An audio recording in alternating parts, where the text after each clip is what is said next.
ভিয়ের জীবনের সবথেকে কষ্টকর 3টি মুহূর্ত, যে মুহূর্তগুলোতে ভি নিজের চোখের পানি আটকে রাখতে পারেনি, যা দেখে সকল বিটিএস ফ্যানরা পর্যন্ত কান্না করতে বাধ্য হয়েছিল। আজকে আমরা সেই 3টি মুহূর্ত সম্পর্কে জানব। ভিয়ের জীবনের সবথেকে কষ্টকর মুহূর্তটি হলো যেদিন তার দাদি মারা যায়। তার দাদি ছিল তার বেস্ট ফ্রেন্ডের মতো। তিনি ভিকে টিভিতে দেখতে চাইতেন, কিন্তু ভি সফল হওয়ার আগেই তিনি পৃথিবী ছেড়ে চলে যান। যেই কথাগুলো বলতে গিয়ে বিয়ের বুকটা ফেটে যাচ্ছিল। সেদিন সকল আর্মিরা পর্যন্ত কান্না করেছিল।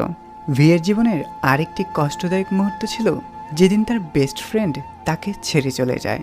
সে এটি কোনোভাবেই মানতে পারছিল না।